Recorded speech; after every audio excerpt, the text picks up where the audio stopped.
What's up, everybody? John Eryk Poli here with MyMMANews, and today's guest will be fighting on the June pay-per-view that is UFC 263. I'm speaking with Eryk Anders. He's rematching Darren Stewart. That fight, circle the date, it is June 12th. They'll be on the preliminary card, which will be on ESPN before it switches over to the pay-per-view. So without any further ado, let's bring Eryk in here. Eryk, how you doing, my man? Thanks so much for being here and once again talking to us here at MyMMANews. Man, my pleasure, brother. Thank you for having me. Hey, it's always a pleasure here as well, Eryk. And like I said right in the beginning there, this is a rematch. You guys fought back in March. You had a lot of success in that fight, and then you landed an illegal knee in the first round there.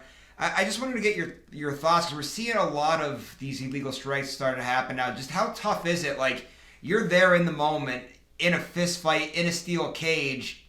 I'm sure that, thought process of, oh, let me make sure that he has one of his knees up or he doesn't have both of his knees on the ground so I can throw a knee. I imagine that it's so hard when you're in there in that moment to not make a mistake like that. Yeah, sometimes you're just in the heat of the moment, and so sometimes you're not even really thinking. You're just kind of flowing, or just kind of letting the fight unfold, if you will. So for me, he was kind of up, down, up, down. I thought he was, up. So definitely 100% on me, and it is what it is. So what was that moment like in the octagon, like right after that fight? Because we've seen fighters, get very emotional after it happens. Like, what was kind of going through your mind after you landed that strike and he wasn't able to continue?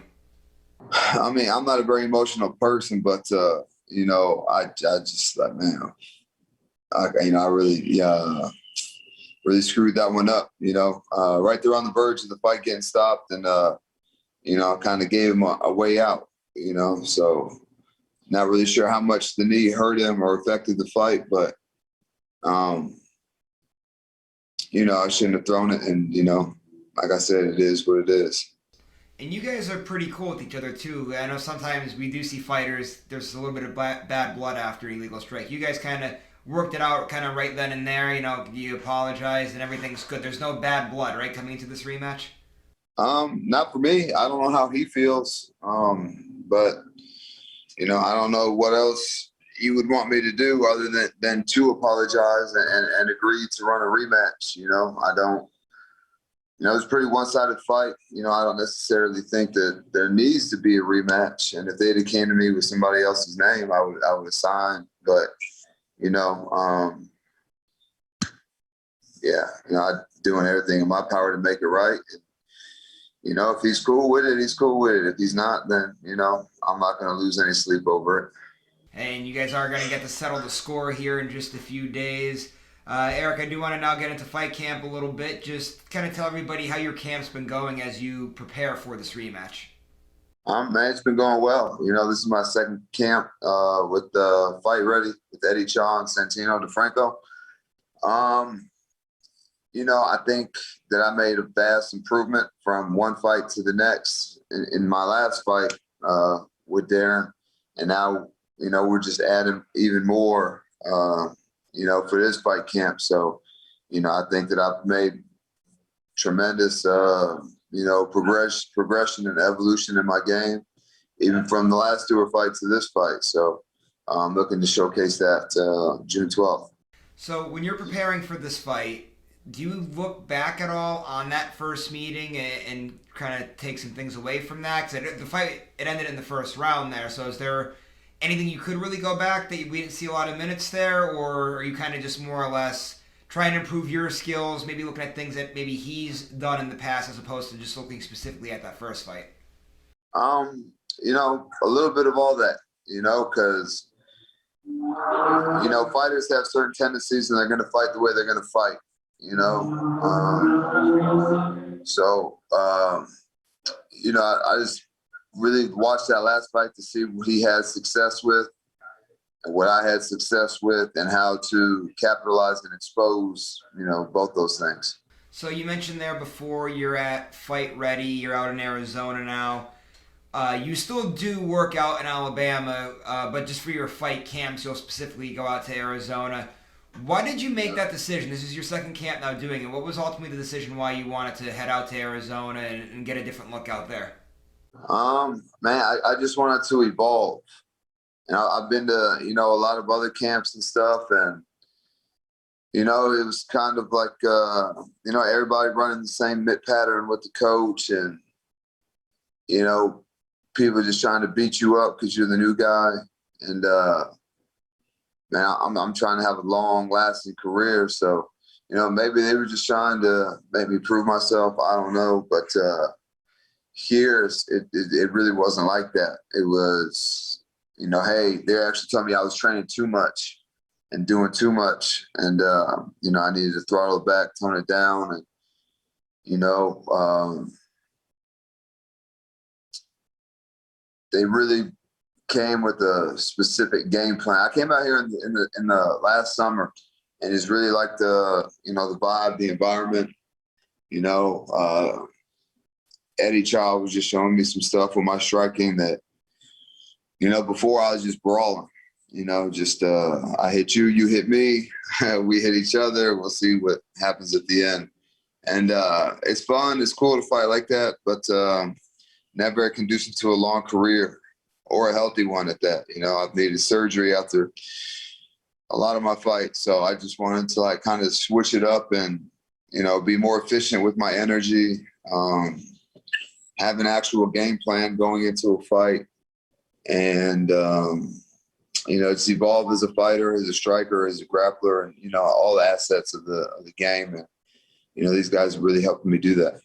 So you just mentioned a ton of things there as to how Fight Ready has really helped you evolve now as a fighter. But one of the things that I just took away from that last answer was the recovery aspect of it, and I've noticed a lot of fighters now have kind of been paying more attention to this recovery aspect of things here. Just how important is it to give your body a break? Because you guys are, I mean, such dedicated athletes. You're in the gym 2-3 times a day. Just how important is taking that off day or maybe having a one less session during the week just to let your body heal up? Well, it's not even about like off days and, less training sessions. The only day I take off is Sunday. And even on Sunday, I go for a run. But before, I was just redlining my body. I didn't feel like I was training if I wasn't dead tired at the end, drenched in sweat. But it doesn't always have to be like that. You can just get in there, drill certain techniques, certain things, and then, certain days the intensity is higher than others. Sparring days is obviously the highest intensity. I was sparring like, 10, 12 rounds before, but now I only spar 3 rounds or however many rounds the fight's going to be. It's only been 3-round fights since I've been at Fight Ready. So, and then, I'll go do like a hit workout afterwards. But, it's just more efficient training like this. My body feels better. Very seldom have I ever gone into a fight where I didn't like have a nagging injury or, something hurt. That last fight with Stewart, it's the best I've ever felt. It almost felt like a Monday to me, and same thing going into this fight camp, into this fight next week, man. I feel great, feel healthy. My resting heart rate is super low. And yeah, dude, I just, man, feel great. So I was looking at your Instagram the other day, and you had a clip from the Joe Rogan experience, and Joe was talking about how a few athletes, you mentioned yourself and Greg Hardy being such great football athletes and then transitioning into MMA, and you wrote on there that, you wish you found MMA first, that you really did enjoy football, but MMA is your passion. When you look back at your football career, do you ever miss it at all now? Or like now that you're a professional mixed martial artist, do you ever miss anything about football at all? Or maybe have like a regret like, man, maybe I shouldn't have played football. I should have got into this earlier. Is there any of that ever runs through your mind? Man, I don't regret playing football. That's not what I meant by that. But I just enjoy MMA so much better, so much more. Like, I love football. Don't get me wrong, but there's a difference between like something you love and something you have a passion for.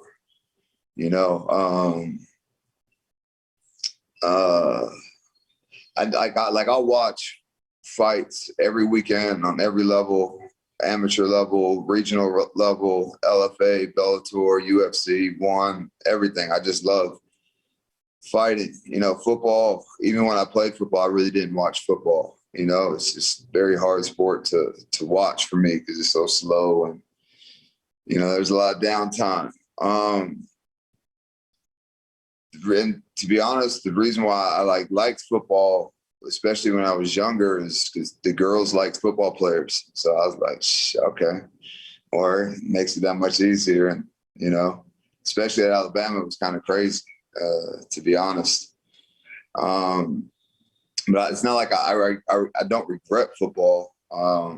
It's just, if you took 7-year-old me when I started playing football and was like, hey, there's this thing called MMA, boxing, jiu-jitsu, all this other good stuff, I would have did that.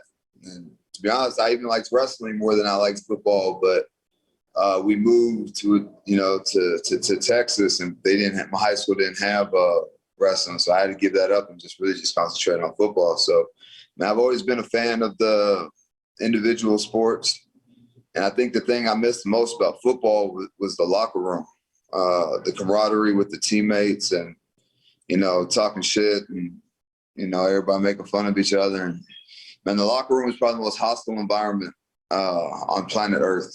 I don't know about now because everybody's so sensitive, but when I played, man, if you came in there incorrect or, even so much as mispronounced a word, the whole team was going to jump on your head. So it was just a great atmosphere, great environment. But if I had to choose one, I think I'd have chose MMA. I understand completely, and I do want to ask you one other thing, football related, as opposed like with mixed martial arts here. Has the sport of football, like your whole life of playing that and playing at such a high level, and even trying out with an NFL team, has any of that translated into mixed martial arts at all? Like something you learned along the way during your football days that has helped you to be the pro fighter that you are now?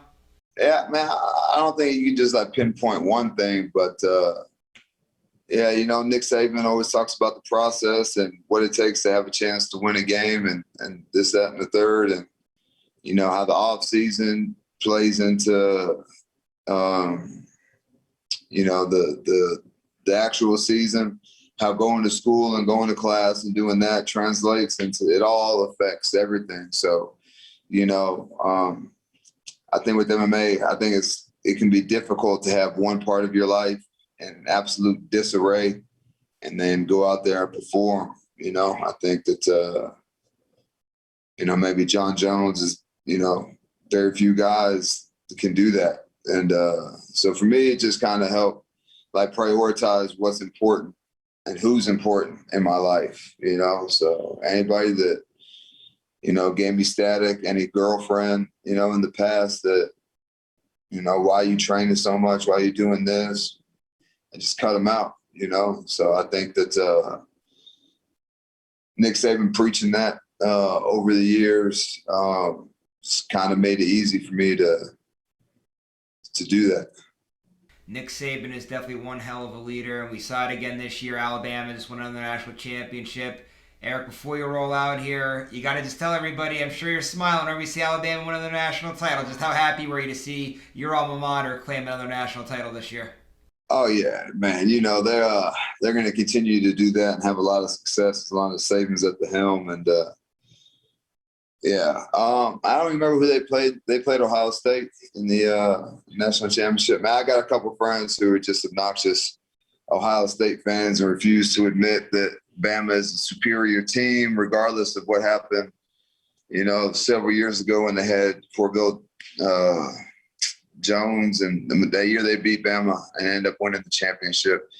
These flukes happen, but Bama made it right again, and now the Ohio State fan base is once again quiet, and it just got the monkey off my back there for a little bit. I bet. All right, Eryk, this has been a lot of fun. I always enjoy talking to you. Before you roll out, though, social media, management, sponsors, anybody that you have to give a shout out to, floor is yours. Yeah, you guys can get at me Facebook, Twitter, Instagram at Eryk Anders. Shout out to FX Ups, Rev Gear, E2 Evolve. Those guys really help keep things rolling, keeping me healthy, keeping me fed, and keeping me supplied all through camp. So thank you guys.